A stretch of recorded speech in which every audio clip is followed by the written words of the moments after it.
Jake Morrison stood at the observation deck of the UES Harmony, watching the alien ships approach through the vast darkness of space. The Veltar fleet looked like floating crystals, each vessel gleaming with an inner light that made them appear almost magical. Jake had seen many strange things during his years as a diplomat, but nothing quite like this.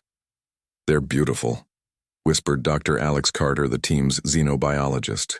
He pressed his face against the thick glass, his breath fogging the surface. "Look at how they move together like they're dancing." Captain Lisa Brooks joined them at the window. Her uniform was crisp and her expression serious. "Beautiful or not, they could destroy us in minutes if this goes wrong," she said. "Their technology is centuries ahead of ours." Jake nodded but kept his eyes on the lead ship.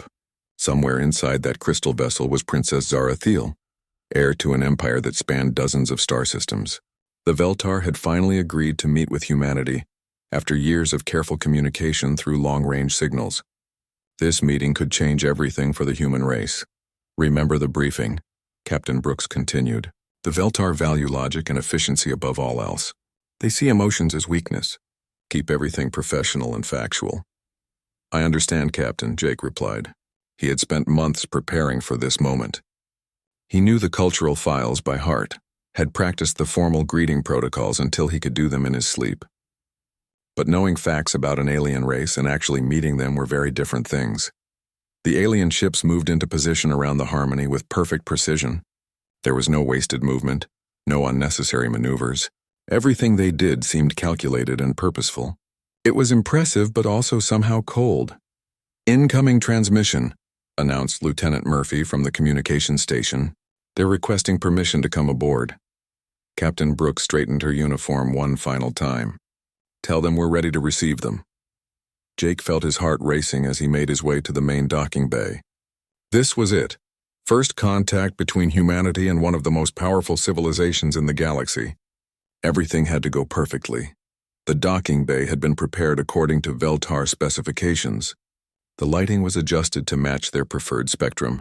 The temperature was set precisely to their comfort range, and protocol officers stood at attention in perfect formation. Jake took his position at the front of the human delegation, trying to project confidence he didn't entirely feel. The airlock cycled open with a soft hiss. Princess Zarathiel entered first, and Jake's breath caught in his throat. She was tall and elegant, with skin that seemed to be made of living crystal. Light moved through her translucent body in slow, hypnotic patterns. Her features were sharp and geometric, beautiful in an alien way that human eyes could barely comprehend. Behind her came 6 other Veltar, all moving with the same fluid grace. They wore no clothing as humans understood it, but instead had intricate patterns of light that flowed across their crystalline bodies like living tattoos. Jake stepped forward and performed the formal greeting he had practiced so many times. He placed his hands together and bowed his head exactly 30 degrees, holding the position for precisely 3 seconds before speaking. "Your Highness, I am Jake Morrison, representing the United Earth government. We welcome you aboard the UES Harmony." Princess Zarathiel's response came not as words, but as a complex series of musical tones that emanated from her crystalline body. Jake's translator device immediately converted the sounds into English. "I am Princess Zarathiel of the Veltar Empire. We acknowledge your greeting and accept your hospitality." Her translated voice was flat and emotionless, like a computer reading text. The formal ceremonies began immediately. Gift exchanges, position statements, preliminary negotiations. Everything proceeded exactly as the cultural briefings had predicted. The Veltar were efficient, logical, and completely focused on practical matters. They showed no interest in small talk, personal questions, or anything that wasn't directly related to potential trade agreements.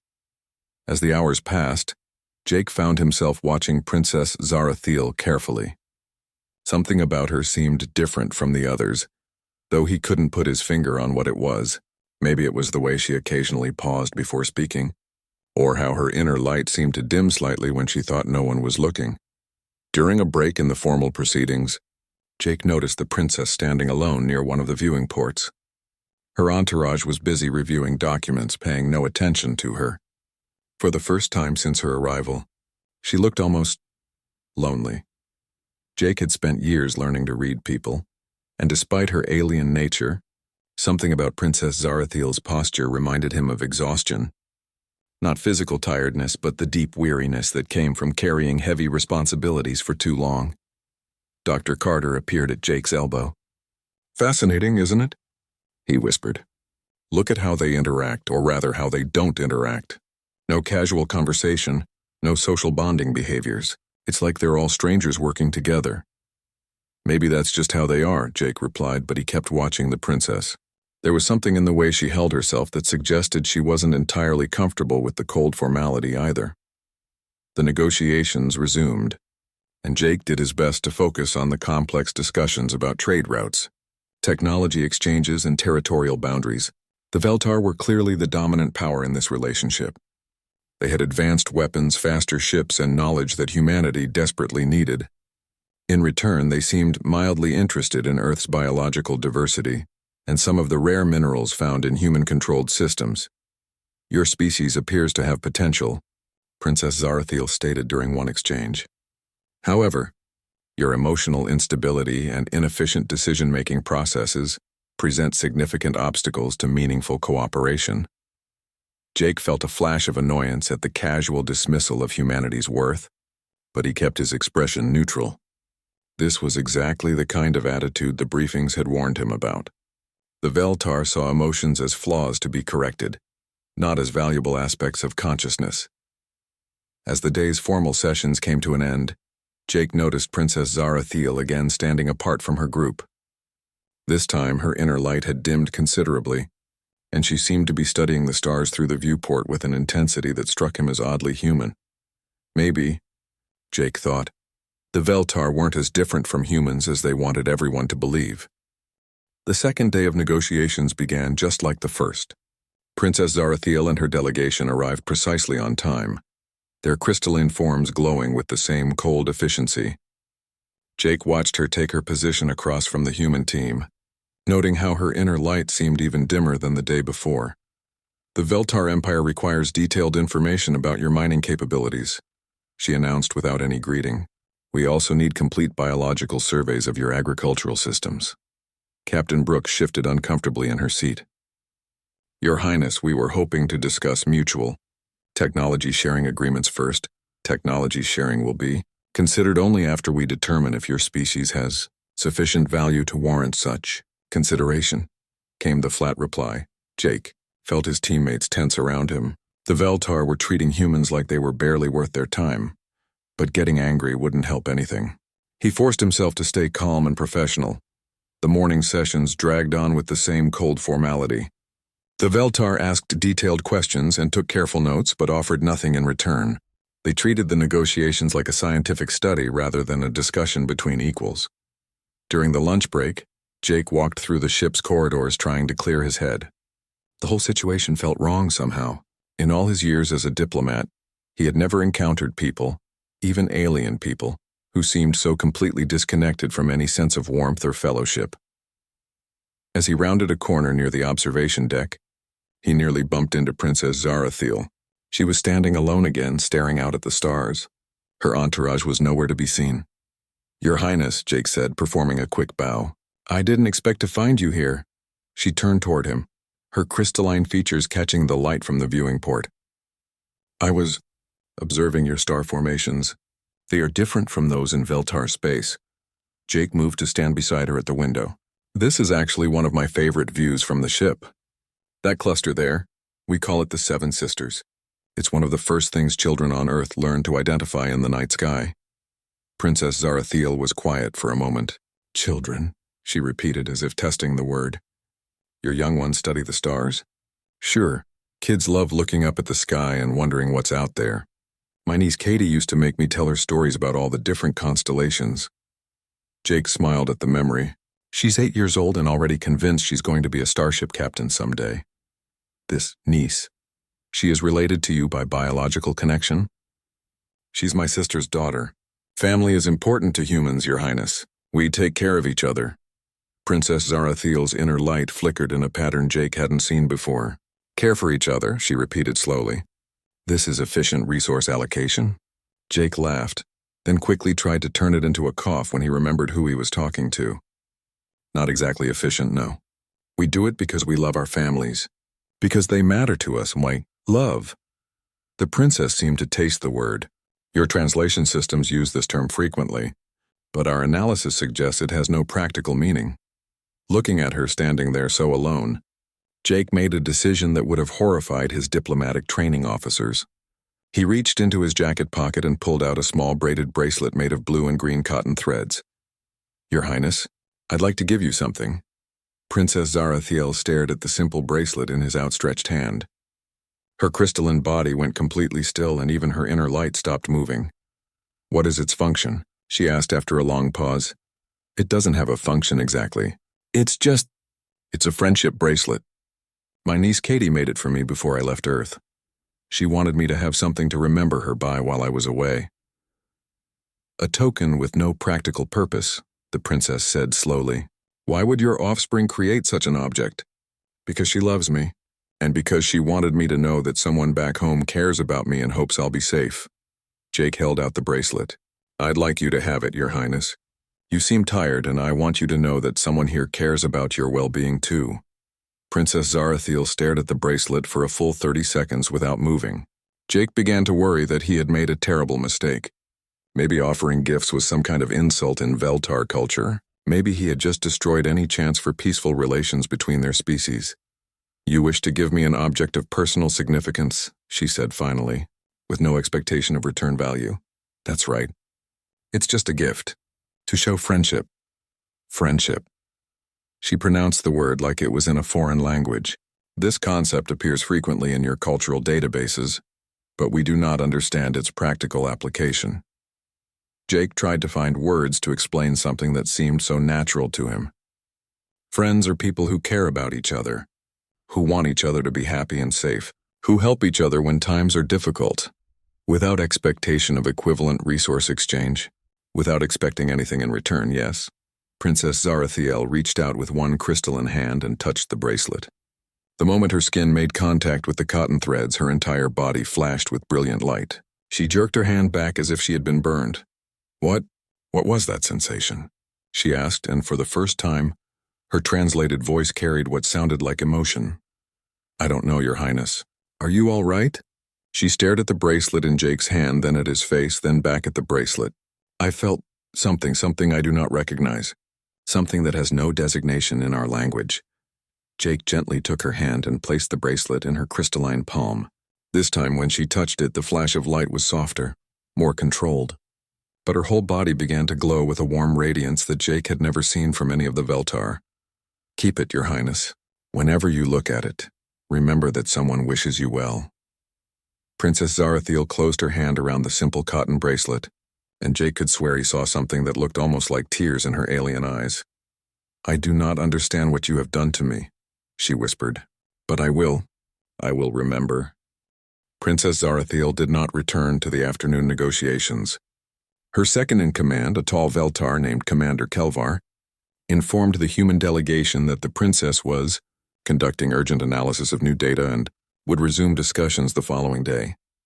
Jake tried to focus on the technical discussions about mineral rights and shipping lanes, but he couldn't stop thinking about the moment when Princess Zarathiel had touched the bracelet. The way her entire body had lit up, and the strange emotion that had flickered across her crystalline features. It was unlike anything he had ever witnessed. Dr. Carter leaned over during a break in the session. Did you see the princess leave earlier? She looked different somehow. Different how? Jake asked, trying to keep his voice casual. Her bioluminescent patterns were completely irregular.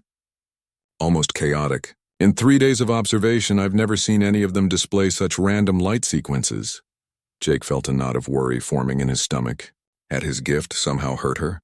He had acted on instinct, trying to show kindness to someone who seemed lonely. But maybe he had misunderstood something crucial about Veltar biology. That evening, Jake was reviewing diplomatic protocols in his quarters when Captain Brooks knocked on his door. She entered with a serious expression that immediately put him on edge. Jake, I need to ask you about your interaction with Princess Zarathiel today. The knot in his stomach tightened. What about it, Captain? Lieutenant Murphy detected some unusual energy readings from the observation deck around the time you were there. The Veltar delegation has also been acting strangely since this afternoon. Commander Kelvar has requested detailed scans of our ship and crew for possible contamination. Contamination? Captain Brooks sat down across from him. They're concerned that we might have exposed the princess to some kind of biological or psychological warfare agent. They want to know exactly what happened during your private conversation. Jake's heart sank. He had to tell the truth, but he dreaded how it would sound. I gave her a gift, Captain. A friendship bracelet that my niece made. You gave her what? Captain Brooks stared at him in disbelief.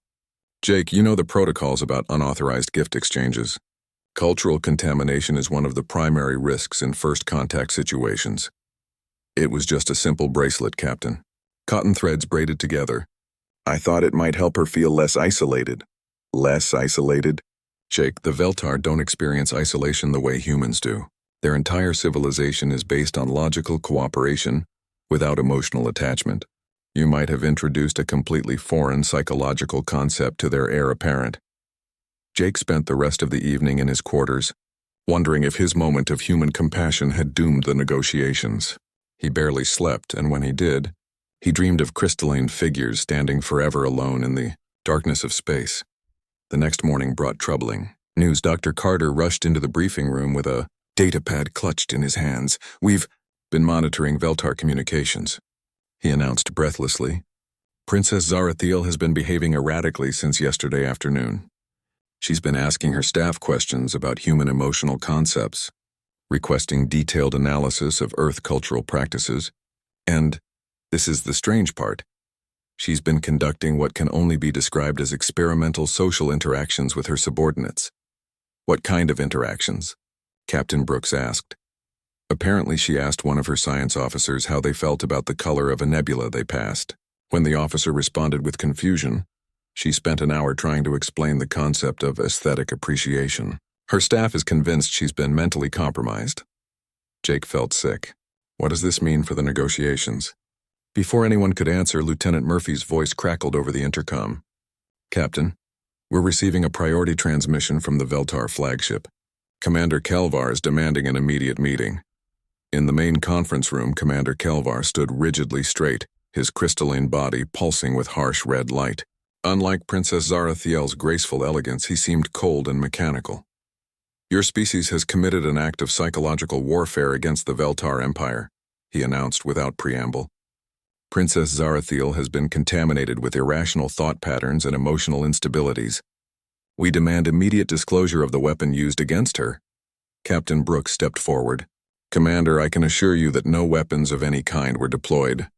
Then explain her current condition. She has been observed engaging in purposeless activities, expressing interest in non-functional objects, and demonstrating concern for the welfare of subordinates beyond their utility value. These are clear signs of mental degradation. Jake couldn't stay silent. Commander, what you're describing sounds like normal human behavior. Maybe the princess isn't sick. Maybe she's just experiencing emotions for the first time. Commander Kelvar's light flashed brighter. Emotions are evolutionary defects that the Veltar eliminated 3,000 years ago. They interfere with logical decision-making and optimal resource allocation. If you have infected our princess with these primitive responses, it constitutes an act of war. We didn't infect anyone, Jake insisted. I showed her kindness.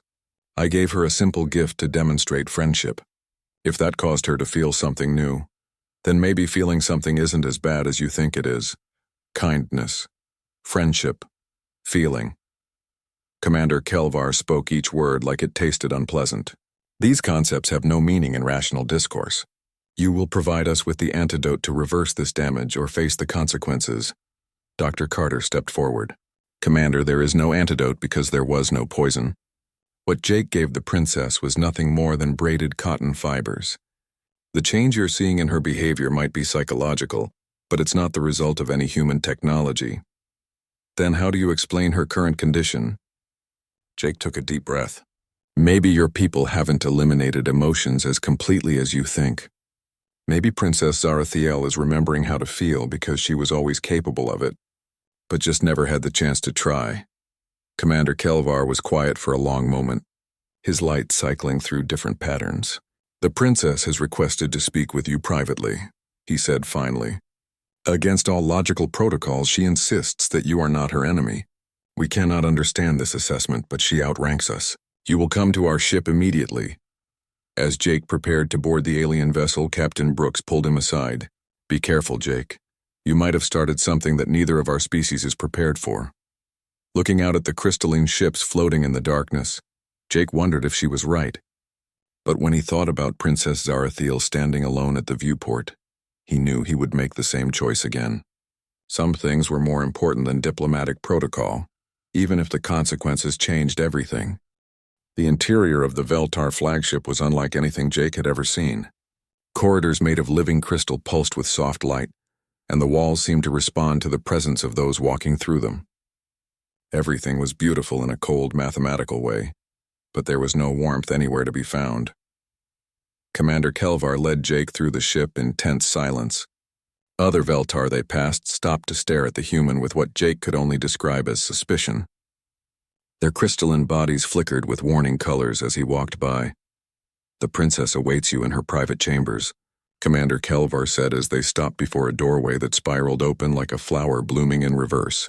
Be aware that she is not herself. The contamination has progressed significantly since yesterday.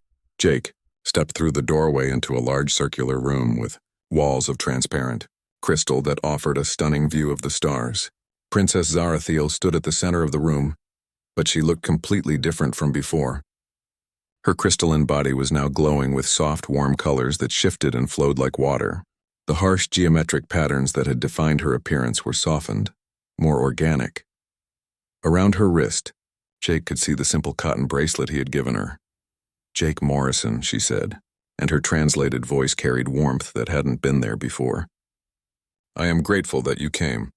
Your Highness, are you all right? Commander Kelvar seems concerned about your health. Princess Zarathiel made a sound that the translator interpreted as laughter. My health has never been better, but I am changing, and my people do not understand what is happening to me. She gestured for him to sit on what appeared to be a chair, grown from the same crystal as the walls. Since you gave me this gift, I have been experiencing sensations that have no equivalent in our language. I have been researching your human databases, trying to understand what these feelings mean.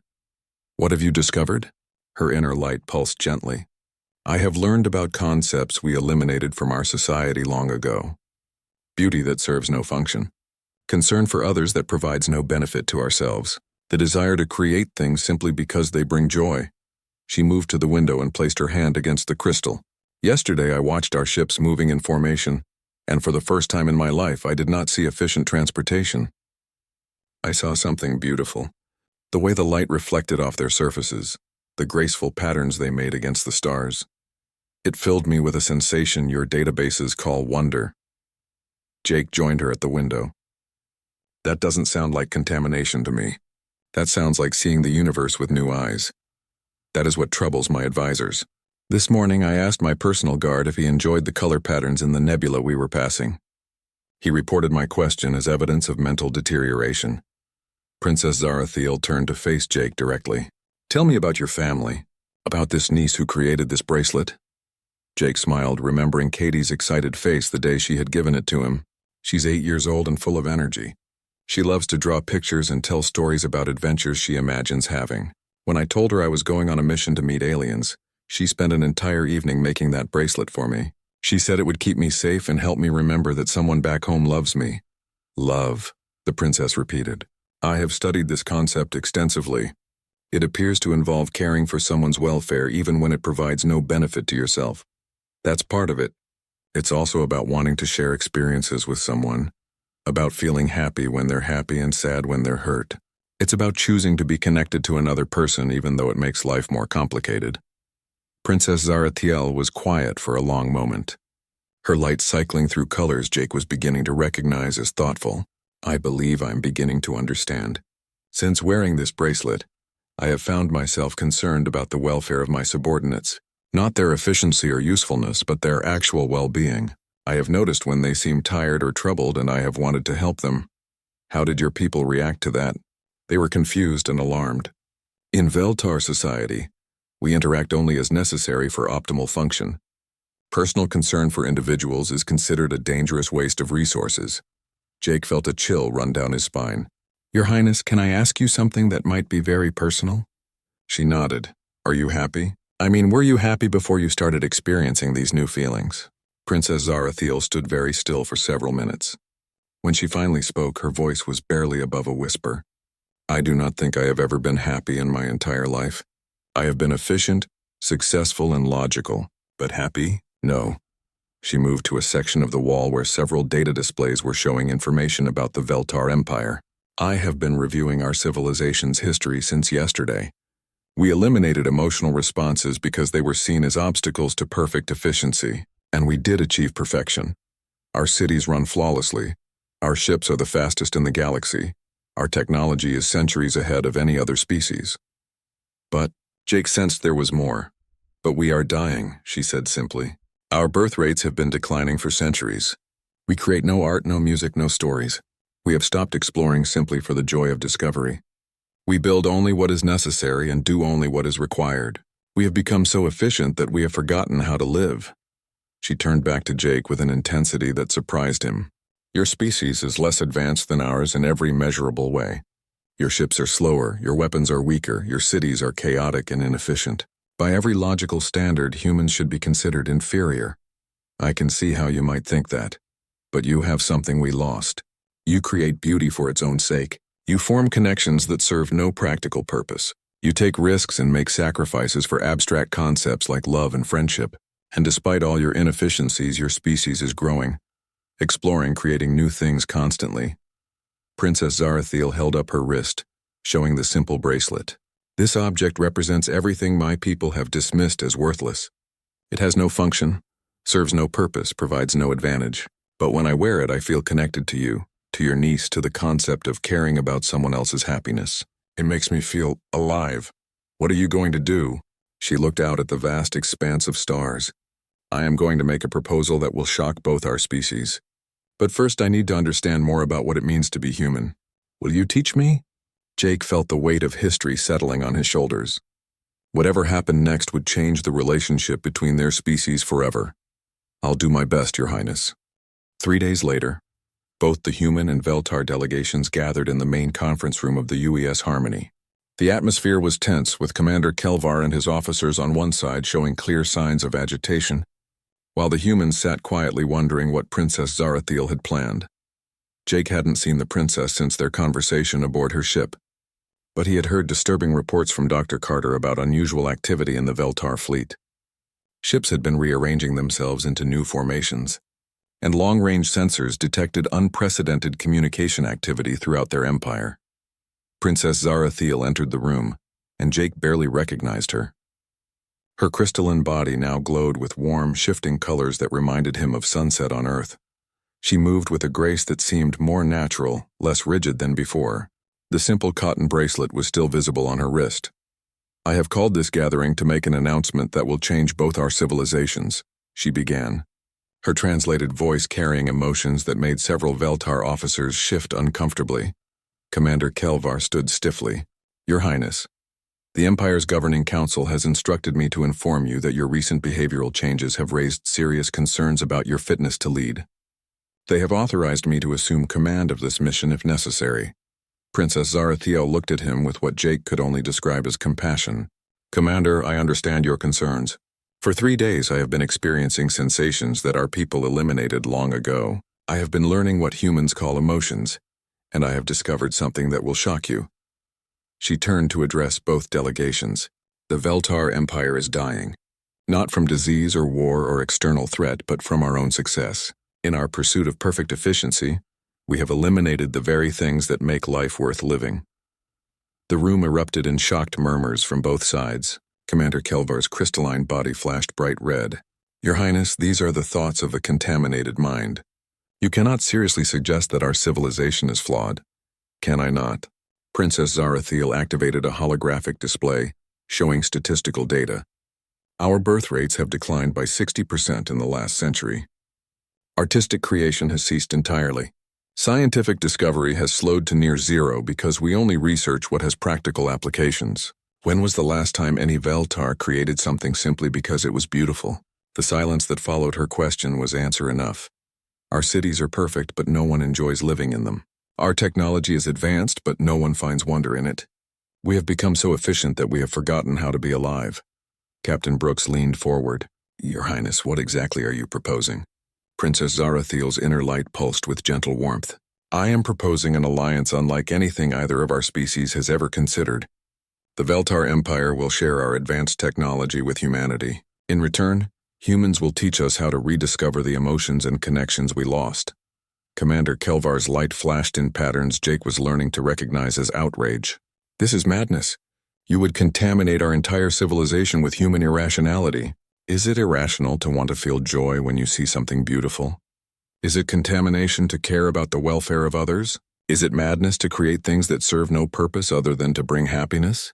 Princess Zarathiel held up her wrist, showing the simple bracelet. This object has no practical value. It cannot power a ship or defeat an enemy or solve a mathematical equation, but it represents something more valuable than any technology we possess. The knowledge that someone, somewhere cares about your well-being. She turned to Jake. When Jake Morrison gave me this gift, he did not expect anything in return. He saw that I was tired and lonely and he wanted to help. That simple act of kindness opened something in my consciousness that I did not know existed. Dr. Carter cleared his throat nervously. Your Highness, even if we agreed to such an arrangement, how would it work? Our species are very different biologically and culturally. Princess Zarathiel smiled, an expression that looked strange on her crystalline features but somehow perfectly natural. We would begin slowly. I propose establishing joint colonies where Veltar volunteers can live alongside humans and learn about emotional connection, artistic creation, and social bonding. Meanwhile, human scientists would work with our technology specialists to develop advances that benefit both our species. The Veltar Governing Council will never approve such a plan, Commander Kelvar stated flatly. Then it is fortunate that I am heir to the Empire and can approve it myself, Princess Zarathiel replied calmly.